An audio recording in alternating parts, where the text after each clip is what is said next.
My wife, before Ann passed away, and she'd had cancer. Very difficult. Very difficult. Or the alcoholic struggling to get well. Yeah. You guys know what I'm talking about. Those are difficult. That's difficult.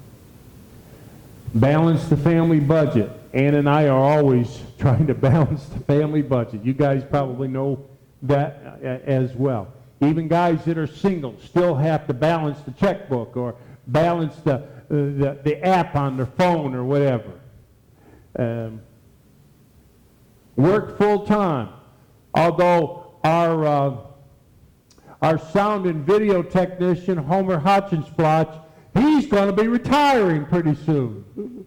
So now he's going to be doing full-time honeydew work. So we're so happy for him as well. Raising your kids, being faithful in your marriage. And while you're at it, remember to eat well and exercise. A lot of stuff here, a lot of stuff. We all know what it's like, right? Yeah, we do. We've each got our own story. Mine's different than yours. Yours is different than mine. Mine's different than yours. Yours is different than mine. Mine is even different than yours. And yours is different than mine. Mine's different than yours. And yours is different than mine. We need a faith that can carry us through this life. It's so very important. Too often, a sentimental faith becomes cynicism. It causes us to turn away from our difficulties. It leaves us feeling paralyzed. What can we do? You know, folks, here's a sad reminder for you. Life is neither simple nor easy. And for those of you that think it is, you're trapped in your childhood.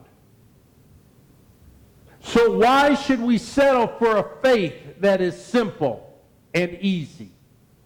We've all grown up since the days of singing Jesus Loved Me, but has our faith grown up? Yes, Jesus loves us, but faith is not about sentimentality. And Jesus is not always soft and cuddly. I can pull out the Word and show you where he wasn't soft and cuddly.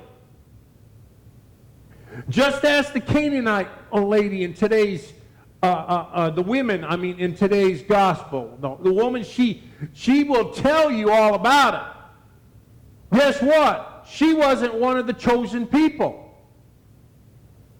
She wasn't. She was an outsider that the insiders didn't want to be around. She was outside looking in. You ever meet somebody like that? There's just something about her that is not acceptable. When we were kids, we would probably say that she had cooties. I don't know if kids today, Randy, even know what cooties are. Who knows? But it's just not acceptable. On top of that, she is a woman in a society in which women had no real standing or value. To make matters worse, she's a screamer with a crazy kid. Imagine a screaming woman with a crazy kid. Please, don't send your cards and letters to me fussing about screaming kids. Life for her is neither simple nor easy. And when we read that, we see that. It was neither simple nor easy. So for her, sentimentality just wouldn't cut it. She needed help. And so what did she do? She came to Jesus. She came to Jesus. Yes, Jesus loves her. But if you read it, he sort of ignores her, doesn't he? And then what is he? He calls her a dog. Well, that's pretty harsh. Pretty harsh there.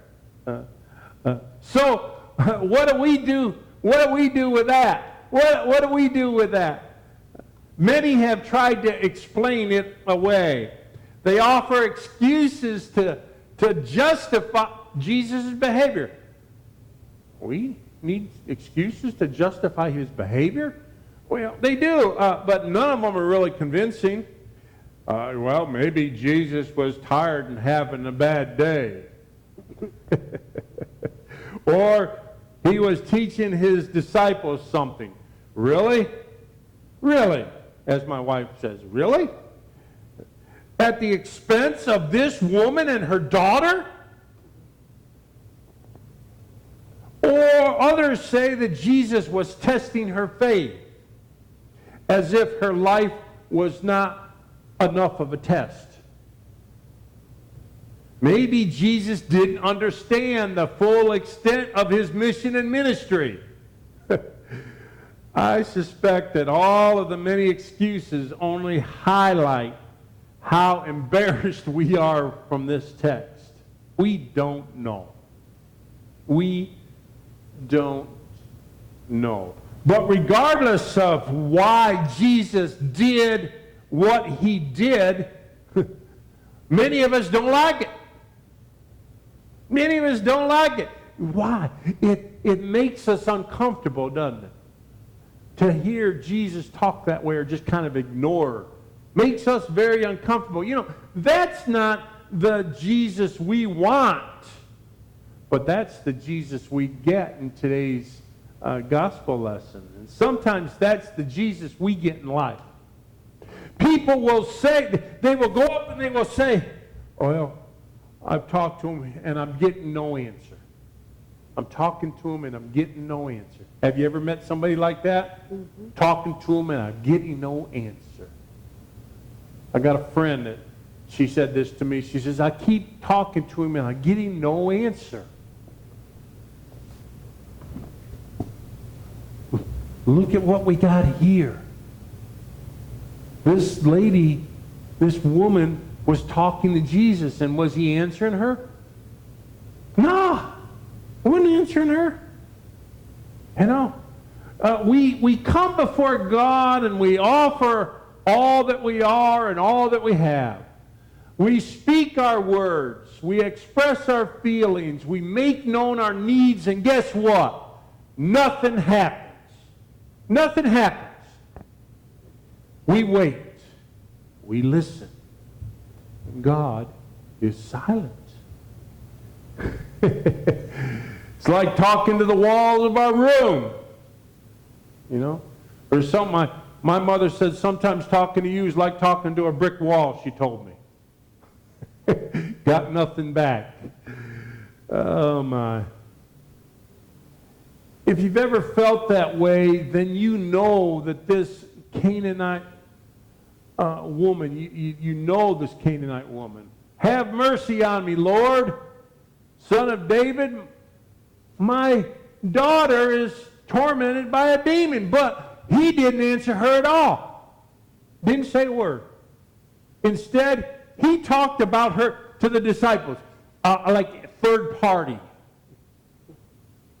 Sometimes that sounds kind of rude, doesn't it? Like, Ian, you know, I'm just so darn tired of Ian. I just, all the things that's going on, and she did this, and she did this, and, you know, we're talking about her in the third party now.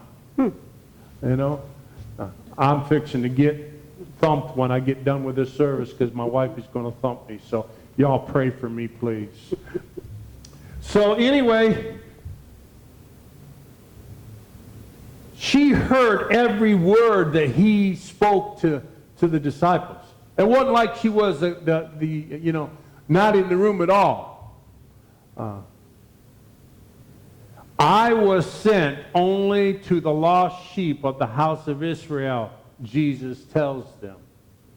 For her, however, there are no words. There are no gestures, no acknowledgement, no explanation, nothing at all. For her, nothing at all. What do we do when that happens? What do we do when we kind of keep talking to God, and nothing happens? What do we do? Where do we go? Do we give up? Do we get mad? Do we quit the church? Sometimes someone will come to me and ask, why? Why is God silent? Why am I ignored? You know, I wish I knew. I wish I knew. I don't have an answer for that. I don't. Even if I did, I doubt it would be satisfactory. So I do the only thing that I can do. I send them back. Go pray. Go pray. That's all I can say. Go pray. Just show up. Show up in front of God. Regardless of what God does or does not do, you show up. You don't retreat. You don't recluse yourself. You show up. Even if it seems that God does not show up, you show up. Amen. That's what the Canaanite woman did. Jesus was silent. Now she could have gone home. She could have argued. She could have asked why, but she didn't. Instead, she did this. She came closer to Jesus. She came closer to Jesus. Now watch this. Watch this, folks. If I do this number here, and I walk down here to Lucas, and I walk to him close enough, eventually he's going to say something to me. Ain't that right? Hello. Yeah, hello, see? He talked to me. Eventually, see, that's what the Canaanite woman did. She finally just got in his face. Now, I can't speak for you, I really can't, but I would think that probably if I got in your face close enough, you'd tell me to back off. Am I right? Yeah? Uh-huh. Well, even with my wife, if I got in her face, she'd do one of two things. She'd give me a kiss, which is a good thing, or she'd say, what do you want? One of two things. I kind of like the first one myself. Yes, I do. Yes, I do. So, I'm not even going to start on Ian, because he's being a good boy over here. So, what do we do? That's what she did. She came closer to Jesus. She fell before him and kept on worshiping him, saying, Lord, help me. Lord, help me. Now, doesn't make sense, but that's what she did. He wasn't listening. He ignored her. He kept on talking to her, to the disciples, and what does she do? She gets right there to him. And Lord, help me. The woman who was ignored and seemingly rejected by Jesus moves even closer, entering deeper into his silence. So what does she do? What's the word? She begs like a dog, doesn't she? Begs like a dog. She continues to show up. Remember I said show up? We have this song, stand up for Jesus. That's, you know the song, that's good. But for her, it's show up for Jesus, the Canaan woman will do. So she showed up, and she continues to show up, trusting that somehow it's enough to just be there before him. This is something we can learn now, church.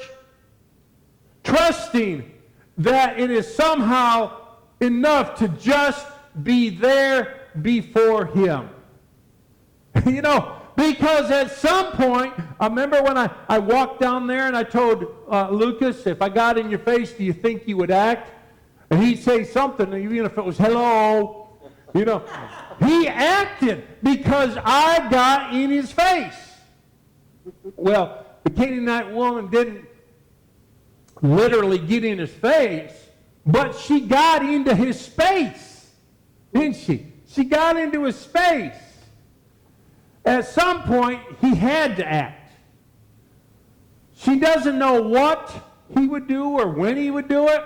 She only knows that she will be there when he does something. Imagine that. She will be there when he does something. And this time, he does answer, doesn't he? He does answer. He says, it's not fair to take the children's food and throw it to the dogs. Oh, my goodness. Sounded to me like he's calling her a dog. Yeah? He's calling her a dog, an animal. Those words sound so harsh, so mean, so wrong. You know, and they are, but maybe they're not about Jesus or the woman. Jesus says, I think he's naming the reality of the world, the reality of the world in which they live. The reality is that there are children and there are dogs. You know, we see it every day. Some have while many do not. Some are in, others are out. For some, life flourishes. Others struggle to make it one day at a time. Children and dogs. Children and dogs. They did not make it that way. It was like that before either of them were born. Before the dogs were born, before the children were born. It was done that way before. It was that way before they met, and it's still that way today. Now that doesn't make it right.